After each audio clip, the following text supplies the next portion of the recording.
یہ بیعت نہیں ہے۔ آج ایک اور نصیحت کا اضافہ کرنا چاہتا ہوں، اور وہ یہ ہے کہ اپنی بیویوں سے حسن سلوک کیا کرو۔ ایسی بیویاں جو خاوندوں کے ظلموں تلے زندگی بسر کرتی ہیں، وہ بے بس اور بے اختیار ہوتی ہیں، اور بڑی کرب کی حالت میں ان کی زندگیاں بسر ہوتی ہیں۔ خاوند بدخلق ہو، چھوٹی چھوٹی باتوں کا خیال رکھنا تو درکنار، بد زبانی سے کام لے، تنگیاں دے، تانے دے، اور اس بے غریب کے ماں باپ کو بھی تکلیف دے، آزار دے، پرآزار باتیں کر کے اس کے دل کو چھلنی کر دے، ایسا خاوند اپنی بیوی کے لیے مسلسل عذاب کا موجب بنا رہتا ہے، اور وہ مجبور اور بے اختیار کچھ نہیں کر سکتی۔ اس عید کے وقت اگر کوئی سچا احمدی ہے، میری بات سن رہا ہے، میری بات کا اس کے دل پر اثر ہو سکتا ہے، تو میں اسے نصیحت کرتا ہوں کہ اپنی زندگی میں ایک انقلاب برپا کرے، پھر اسے سچی عید نصیب ہوگی۔ ایک مظلوم لڑکی جو کسی کی بیٹی ہے، کسی کے ناز کی پالی ہوئی بیٹی ہے، کسی اور کے گھر میں جا کر اس کے رحم و کرم پر آ جائے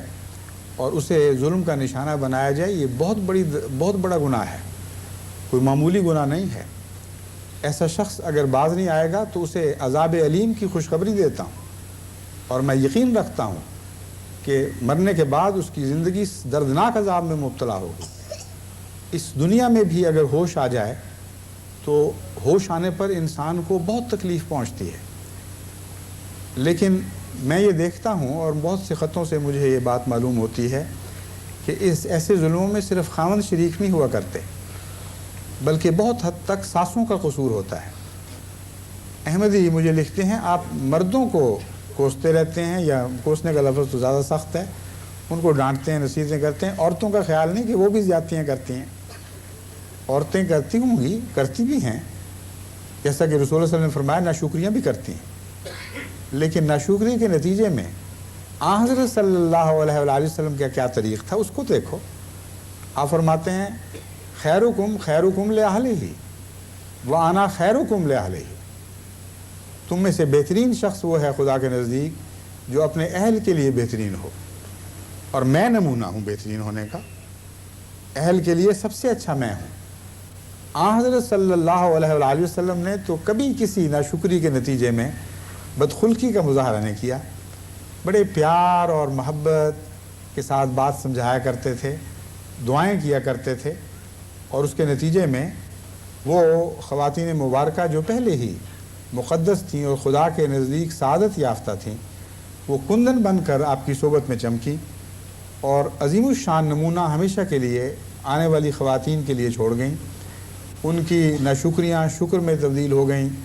ان کو دن بدن یہ احساس بڑھتا چلا گیا کہ اس سے بڑی کوئی خوش نصیبی نہیں ہو سکتی کہ ہم حضرت اقدس محمد مصطفیٰ صلی اللہ علیہ وآلہ وسلم کے عقد میں آئی ہیں۔ بس حضرت کے نمونے کو دیکھیں اور اس سے فیض پائیں۔ اگر ایسا نہیں کریں گے تو میں یقین دلاتا ہوں کہ اس سے آپ کو بہت تکلیف پہنچنے والی ہے۔ وہ خواتین جو صرف خاوند کے ظلم کا نشانہ نہ بنیں بلکہ ساس اور نندوں کے ظلم کا بھی نشانہ بنیں، ان کی عجیب کیفیت ہوتی ہے۔ خوشیوں کے موقع پر بھی ان کو نہیں چھوڑا جاتا، ایسے موقع پر بھی تان دیے جاتے ہیں جن میں ان کا کوئی قصور نہیں۔ ایک لڑکی نے مجھے خط لکھا کہ خدا کے لیے میری دعا کریں، مجھے خدا ایک بیٹا دے دے، 4 بیٹیاں ہیں، ہر بیٹی کے وقت عذاب میں مبتلا ہو جاتی ہیں، ساس تانے دیتی ہے، نندیں تانے دیتی ہیں، خاوند کہتا ہے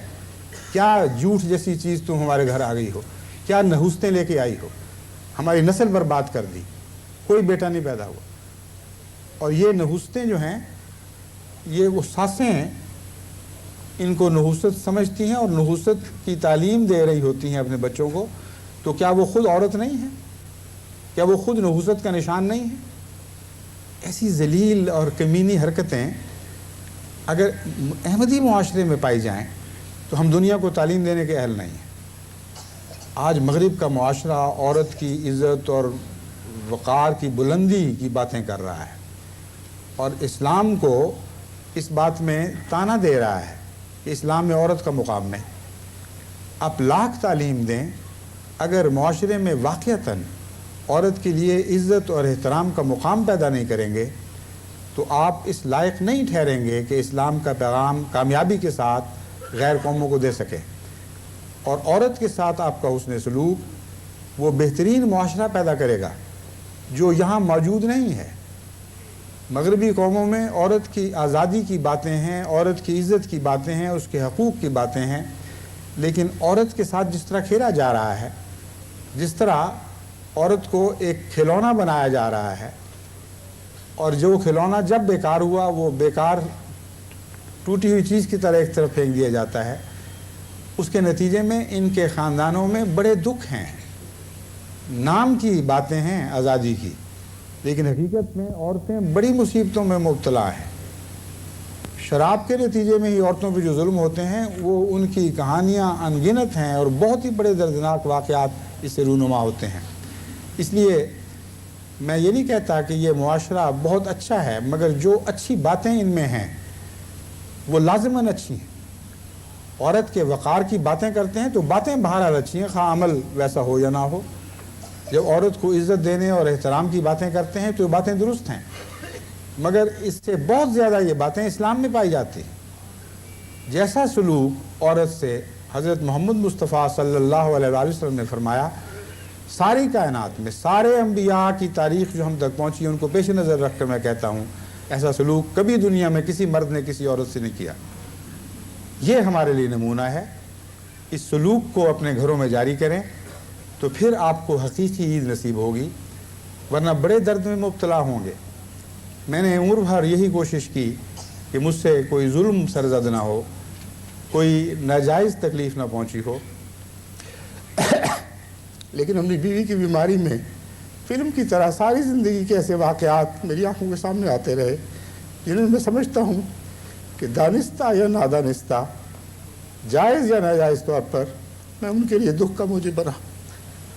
بے اختیار بار بار استغفار کرتا رہا. میرے لیے مشکل یہ تھی کہ میں ان سے معافی نہیں مانگ سکتا تھا، کیونکہ مجھے ڈر تھا کہ اس سے وہ سمجھیں گی کہ میرا وقت قریب آ گیا ہے. عام طور پر وقت قریب آنے پر معافیاں مانگی جاتی ہیں، اس لیے خدا سے معافی مانگتا رہا کہ اے خدا، جو کچھ بھی وقت گزر گیا، اگر میری طرف سے کوئی زیادتی ہوئی ہے تو مجھے معاف فرما دے، اور ان کی روح کو تحریک فرما کہ یہ مجھے معاف فرما دیں. اگر ان کی طرف سے کوئی زیادتی ہوئی ہے تو خدا کی قسم میرے دل سے سب داغ مٹ چکے ہیں اور میں کلیتاً راضی ہو کر ان کو رخصت کرنے والا ہوں. یہی دعائیں تھیں جو مجھے بے چین رکھتی رہیں، اور اس دوران مجھے ان مظلوم عورتوں کا خیال آتا رہا جن کے خاوند ابھی بھی غفلت کی زندگی بسر کر رہے ہیں. ان کو احساس ہی نہیں کہ وہ کس حالت میں اپنی عورتوں سے سلوک کرتے ہیں. اور میں نے سوچا کہ میں اس عید کے تحفے کے طور پر یہ نصیحت ضرور احمدیوں کو کروں گا کہ خدا کے لیے اپنے معاشرے کو جنت نشان معاشرہ بنائیں. سچی عید تبھی ہوگی جب آپ کا سلوک اپنی بیویوں سے ویسا ہی ہوگا جیسے حضرت اقدس محمد مصطفیٰ صلی اللہ علیہ وآلہ وسلم کا سلوک تھا. اس لیے آج اگر آپ اس غم میں میرے شریک ہیں، آپ اگر تعزیت کے خط لکھنے کی سوچ رہے ہیں، تو میری سب سے بڑی تعزیت یہ ہے کہ مجھے جماعت کی طرف سے یہ تسکین ملے، یہ خوشی کی خبر نصیب ہو کہ ہمارے مرد ہماری عورتوں کے لیے نرم گوشے اختیار کر چکے ہیں، اپنے گھروں کو جنت بنانے کا تہیہ کیے ہوئے ہیں، ان کی غلطیوں سے عفو اور درگزر کرنے والے ہیں، ان کو سچے شکر کی پیار اور محبت سے تلقین کرنے والے ہیں، اور سختی کی ساری باتیں جو ہمارے گھروں میں رائج ہو چکی ہیں انہیں یک قلم موقوف کر دیا جائے. خدا کرے یہ عید ہمیں نصیب ہو. تو میں آپ کو یقین دلاتا ہوں کہ اسلام کی فتح کی عید بھی اس عید کے ساتھ گہرا تعلق رکھتی ہے. اگر احمدی معاشرہ گھروں کو جنت نشان بنا دے گا تو خدا کی قسم آپ ضرور غالب آئیں گے، اور دیر کی بجائے جلد غالب آئیں گے، کیونکہ یہی وہ عملی نمونہ ہے جس کی آج دنیا منتظر ہے، اور سوائے احمدی گھروں کے کسی اور گھر سے ان کو نصیب نہیں ہو سکتا. اللہ ہمیں اس کی توفیق عطا فرمائے. یہ سودا ہے دل کا